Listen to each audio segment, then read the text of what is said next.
Hi, I'm Melanie Bunn. And I'm Matthew Bunn. I'm a PAC certified trainer, coach, consultant, and mentor. And I'm a PAC certified trainer, and as of yesterday, a PAC certified coach. And we're here to talk about something that is probably taking up a lot of your time and energy, which is dementia and the COVID-19 virus. And so we're going to do this kind of as an interview. I am a nurse and have spent time with people living with dementia throughout my career. And I have been exposed to that same curriculum from birth, pretty much. So we're going to do this as an interview with Matthew asking me the questions. I'm going to try to give him an answer. All right. Melanie, how does the brain and the endocrine system impact the immune system? That's a great question. The brain controls hormones, and hormones interact with the immune system. So therefore, when the body is exposed to a virus or a bacteria or fungus or some other irritating, creepy kind of critter, the immune system detects that something is wrong. This is other. This is something that is not part of me. It's dangerous. And the white blood cells respond to get rid of it. And then more white blood cells are released and the body gets rid of the waste through the lymphatic system. How does aging impact the immune system? Well, it's important to remember that while not all people living with dementia are older, a lot of them are. And aging in itself has impact on the immune system, as it does most things. So generally speaking, the immune system doesn't respond as quickly or as vigorously to something that's unknown as it does in a younger person. This does a couple of things. It allows the virus more time to replicate. So there's a bigger volume of the virus when the body does respond, which means older people are often starting their response a little bit behind. It also means that older people may not show symptoms. One of the really common things for older people with infections, not just COVID-19, but any kind of infection, is that they don't have that same kind of classic traditional kind of response. They may not run fevers. And so family or healthcare providers may take their temperature.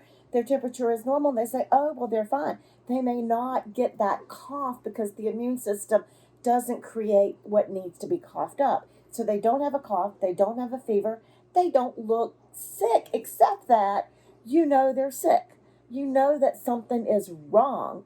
You know that this person is not thinking the way they used to. They're not acting the way they used to. They can't do the things they used to.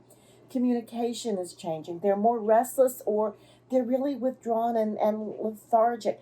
So we don't see the same kinds of responses in older people in general. So how does dementia impact the immune system? Well, if you take the aging changes and you make it even beyond that. So what often happens is the brain gets the communication from the body that it needs to trigger a response, and it doesn't happen. Or it happens in a really sluggish kind of way. So they don't get that same intense response of the immune system. Also, as I said, with aging, people living with dementia, often we see their infections or changes in them in different ways. So it may not be through body responses, it might be through brain responses. It might be that that person might have a change in their routine, or change in their mood, or change in the way they respond to what's going on in their world. They might have a change in their interest in things or their disinterest in activities or things. So what should we do if someone we know has dementia and we're worried about COVID-19? Well, the most important thing is follow the PAC guidelines and respond, don't react. Say it with me. Respond, don't react. And what that means is we're going to do things, but we're not going to panic. Because when you panic, put your hand right here. Put your hand right here. This doesn't work. When your amygdala starts responding, your frontal lobe doesn't work as well to process, to make good decisions. So now we've got one person who's sick and one person who can't process and think and make good decisions. That's not a good solution.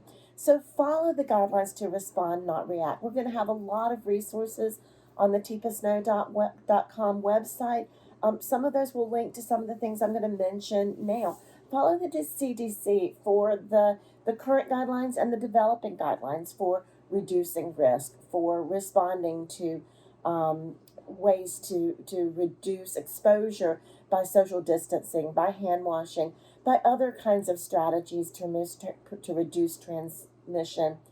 But also think about ways to promote health and well-being. So those things that keep people healthy help people recover. So nutrition and hydration, sleep and rest, exercise and activity, stress management, all of those things will help the person recover from the disease that they might be have been exposed to or they are exposed to, and react quickly for early signs and symptoms, remembering that those may not be those classic kind of symptoms that we're used to. If the person does become infected, reach out to your healthcare community for assistance in diagnosis, for assistance in managing symptoms. Finally, what if the person becomes infected and doesn't seem to be recovering? It's hard. It's really hard. One of the hardest things we have to do as human beings is learn how and when to let go when it's time. And for some people living with dementia, COVID-19 may be the time. If it seems like the person isn't responding, and through all you're doing and all that you're trying to support them through, reach out to people you trust for their guidance and how to manage this, and what this person, have conversations about what would this person say if they could speak to us. If the blinds would go up and in this moment this person can speak and say, I want more, or I'm okay, it's time. Reach out to people to guide you through those, or meditate, or reach inside yourself to find what those answers might be. But throughout, whether you're just interested in reducing risk, whether you're interested in managing symptoms, or whether you need assistance through when the person isn't recovering, reach out to teepasnow.com, to the PAC team, and the people around you who know your person living with dementia and get it. Thank you for your time. If you've got any questions, reach out. Bye. Hey folks, thanks for watching. Please like and subscribe to help us spread TEEPS's positive approach message around the world. And don't forget to click the bell to get notified when new videos are posted.